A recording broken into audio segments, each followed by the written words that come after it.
I kind of want to stick with the NFL, kind of the optimistic theme within sports of helping to create change within our country. And that's happening not just in the NFL, but also in college football, specifically with the Iowa Hawkeyes football program.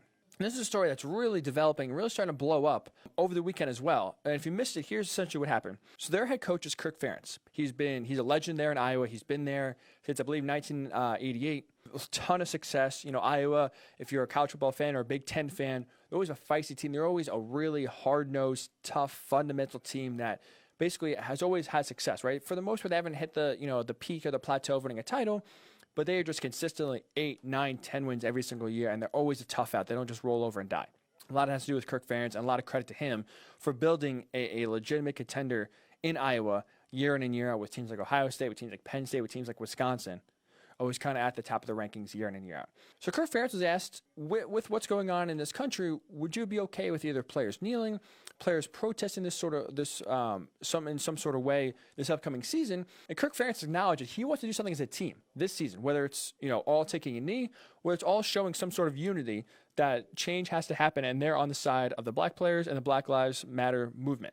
So good quote. Wants to do something, not sure what's going to happen, but wants to do something as a team to show we're unified, we're in this together.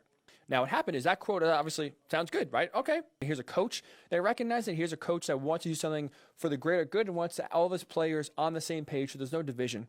There's no, 3 players kneeling and the rest have to speak for those 3 players. Everyone's going to do it together. I think is the right move. Now, here's what happened. Former Iowa center James Daniels tweeted, he saw this tweet, quote tweeted, and said, if the team collectively decides to kneel, this will bring about a cultural change for both Iowa football and the state of Iowa, which I believe is long overdue. And this tweet, then he followed that up a few days later with this tweet, quote, there are too many racial disparities in the Iowa football program. Black players have been treated unfairly for far too long. This set off a firestorm of examples, of anecdotes, of stories from former Iowa football players, basically speaking about what actually happens in the program, and really how there were a lot of racial incidents that happened that black players specifically feel should be corrected, should go on no further. So think about this. A former center, James Daniels, responds to Kirk Ferentz basically acknowledging that something has to happen. At least 36, and this is still developing, because the tweet that a lot of players are responding to, we sent was Friday, and players are still weighing in and giving their own stories. So right now, currently, at least 36 former Iowa football players have responded back to James Daniels' initial tweet, providing their own examples, stories, anecdotes, and even a bunch of white players are joining in, basically saying, I've witnessed this, I've seen this, I stand with these black players that are telling these stories, change has to happen. And most of these stories surround their strength and conditioning coach, Chris Doyle, who's since been put on administrative leave. Now, the stories and examples included, Chris Doyle telling a player he'll send him back to the ghetto. And then when this player stood up to the coach and said, what are you saying that? You can't say that. He was then suspended by Kirk Ferentz. So think about that. This example, this claim, at least from a player, is that the strength and conditioning coach told him, I'll send you back to the ghetto. Obviously, he was black. Obviously, that's what that means. Player stood up for himself and then was suspended for standing up for himself and speaking back to a coach. Same guy, strength and conditioning coach Chris Doyle, then told the player if he was going to rob a bank or go rob a liquor store because he's wearing a team-issued mask. For a college football fan, you see, a lot of NFL and college players wear basically a mask, or even if you're a skier, you can wear one of those masks that cover your mouth, cover your head, and basically almost like a wetsuit sort of thing where just you can basically only your eyes are poking out to see to keep you warm. He basically said he was wearing this team-issued mask because it's freezing cold in Iowa in the middle of winter, and then you had the strength and conditioning coach asking if he was about to go rob a bank or rob a liquor store. And these players, these stories spanned not just, years, decades.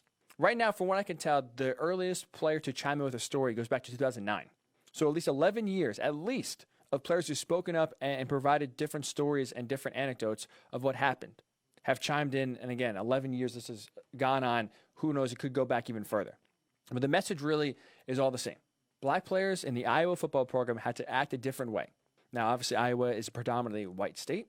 I believe they're 37th when it comes to racial disparity, 37th out of 50 in the U.S., that is. But basically, the main message is players had to act a different way, and there are plenty of examples, whether it's strength and conditioning coach, whether it's even Kirk Ferentz's son, Brian, who was named here in a few different instances of saying some racially charged epithets towards players. And this is why I think it's important. This is why, again, going back to the change, it's a good thing. Because now players are speaking out. This is how change happens. When you recognize an injustice, you call it out and you speak it out and say, hey, listen, this cannot be tolerated. This can go on no further. That's how change happens. Think about it. Players going back to as far as 2009 have gone back and said stories. So this is obviously what's going on is that these racial injustices would happen in the program. Maybe one or two players witness it. Maybe they'll say something, maybe not. Gets brushed under the rug and business goes back as usual. And this has spanned at least a decade, and who knows how much further it goes back. When the same thing happens, an incident happens, players either say something, get in trouble for it, don't say anything, and just kind of carry that pain with them for a while. And now finally, players are speaking out and saying, this cannot go on any further. This cannot be tolerated. And to me, at least, that's how change actually happens.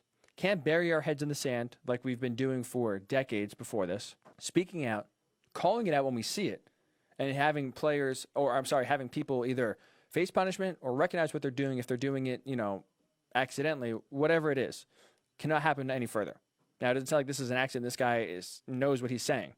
But speaking out, pulling it out and saying, hey, we cannot have this anymore, that's how change happens. So that's why I'm encouraged. Because now players are feeling the power, players are feeling the importance of saying, we've dealt with this in the past, listen to our stories, this is what happens.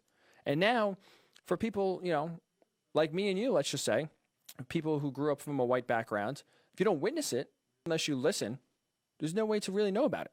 That's why it's so important to listen and to read and to educate of this is what happens more than you think, and happens way more places than you think. So I applaud those Iowa players for feeling empowered enough to speak up, because it's not easy either. I mean, a lot of the players said the same thing. They love their time at Iowa. They love being a Hawkeye. They're proud to say they're from Iowa and play football there.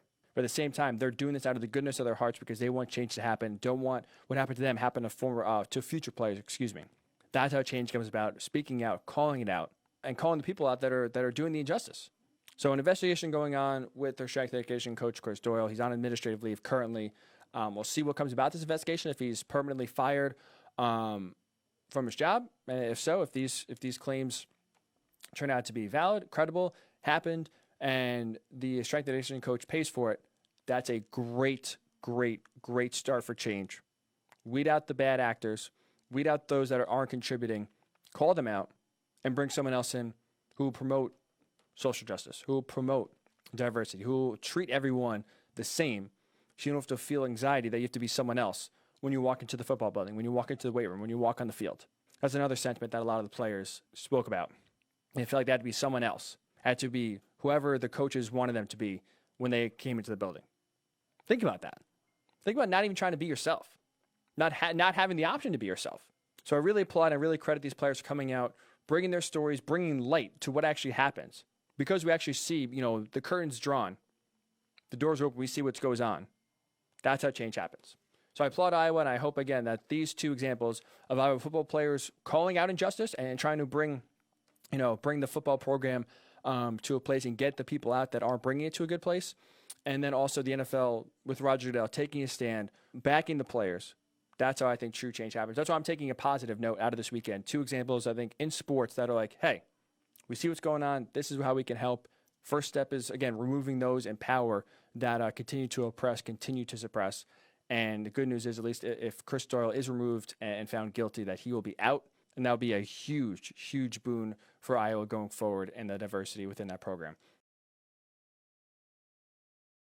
Kevin Durant is deciding not to play this season. Is this the right move? And I think this is a very, very smart and wise decision for Kevin Durant. Wait till next year. Don't rush back. Don't come back. And just wait till the season resumes in December next year, because here's why. He's already rushed back once before. He's already come back too soon once before. Don't forget last year. All right, Game 5, the Western Conference semifinals against the Rockets. He strains his calf, misses the rest of that series, misses the Western Conference when they swept the Blazers, misses the first 4 games of the finals as the Warriors were down 3-1 to the Raptors, comes back in Game 5, has a great first quarter, but as we know, gets hurt, strains the calf even more, ends up being an Achilles tear, and now he's out for the rest of the year. So he's already come back once too soon and has gotten hurt by it. Why'd you do it again? Fool me once, shame on me. Fool me twice, fool me once, shame on you. Fool me twice, shame on me. Fool him once. Kevin Durant tried to come back too early. Okay.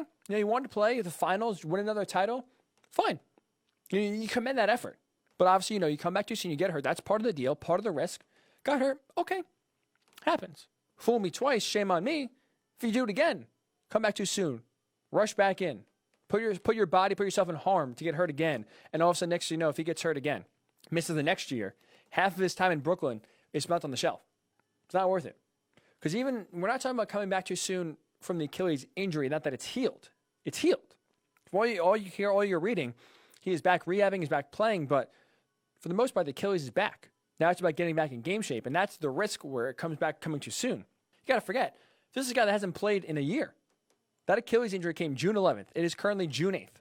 By the time they resume the season, it's going to be maybe around July 31st. It's going to be 14 months before Kevin Durant has played a meaningful game of basketball. Going from 0 to 100 too quick is a real thing, and you risk yourself getting hurt, not popping the Achilles or not coming back too soon and risking injury when it's not fully healthy.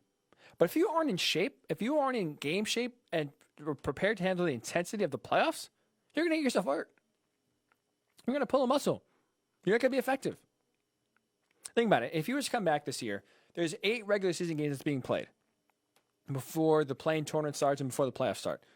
8 games is not enough for Kevin Durant to get back in game shape, get back to where he can play effective minutes and knock off the rust and play where he is your horse in the playoffs. And think about it. If he comes back, 100% he's going to have a minutes restriction. You can't just have a guy coming off the shelf off an Achilles injury, sitting out for a full year, then come back and throw him in there 40 minutes a night. It's not going to happen. All you're going to do is going to get him hurt. So you're going to have a minutes restriction, and that minutes restriction is going to last a while. It's not, we'll ease him in 8 games enough, by the time the playoffs come, he'll be full go, he'll be full bore, ready to go. He's going to have a minutes restriction the entire playoffs. This is the process. You have to be extra careful. Part of the reason why he went to the Nets and chose Brooklyn was because of their medical facilities. It was because of how they treated players medically. And this is a guy who popped his Achilles, knew that, and knew the first year of his tenure, wherever he ended up, was going to be rehab. He liked the medical staff the Nets had in place. He liked their philosophy. He chose them because he realized, I'm not going to get pressured to playing. They're going to do what's best for me, even if it hurts the team, which, Kevin Durant not playing is hurting the team. But they realized the bigger goal here. Make sure Kevin Durant himself is healthy. Make sure he's comfortable on the court. Not throwing it in a playoff where he has 8 regular season games under his belt, barely played. The playoff intensity is a lot. It's not the same as easing your way back into the regular season. If he was to ease his way back when the season starts in 2020, 2021, you could put a minutes restriction. You could put a soft cap on how much he can play. And the intensity is not breakneck. The intensity is not every shot means everything. So sure, he can afford to have some rust. You can afford to have him miss some shots or take some extra shots and just work his way back to playing shape during the game. Can't do the playoffs. The Nets, if Kevin Durant returns, the Nets and the Nets fans are expecting Kevin Durant to be the Kevin Durant we've seen in years past. You can't expect that when he's been off for a year. Hasn't even really scrimmaged. I haven't seen any stories about him even scrimmaging with his own teammates. Now you're going to put him in a real game? All that rust, sitting, in rehab for a full year, and all of a sudden you're going to put him in there, expect 40 minutes a game, have him drop 35 and 10? It's not going to happen. All you're doing is put him in harm's way. And even Kevin Durant, in this story, when he talked to Mark Spears of the Undefeated, admitted this. This is a quote that he had when discussing why he's not coming back. Quote, I don't think I'm ready to play that type of intensity right now in the next month. It gives me more time to get ready for next season and the rest of my career, end quote. He realizes the playoffs are a different animal. You can't all of a sudden get ready, get in playoff shape in 8 regular season games after not playing that long. It's not worth risking the rest of your career. The Nets aren't one player away right now with the way they're constructed. Remember, they brought Kevin Durant and Kyrie Irving there. Now, I have my own question about Kyrie Irving and his championship medal. But know what Kyrie's going to be in the playoffs. You're asking a lot for Kevin Durant to step on the court with an average team when he's not there, be the savior, be the beacon, take the team, put it on his back, and try to have them run off a championship run. It was always about next year for the Nets anyway. When they signed Kevin Durant, they knew what they were getting. They knew who was going to miss the entire year. They knew 2020, 2021 was going to be the season they're going to contend. Don't risk another year because now you're trying to get greedy. You see the short term of, oh man, if we can get Kevin Durant, who knows what's going to happen. The risk is not worth it. Very, very smart for Kevin Durant to call it off this year, get out in front of it now, and not have questions being asked about more of he should play or not, and keep next year as the main reason, as the main focus as to what your goal is going to be going forward.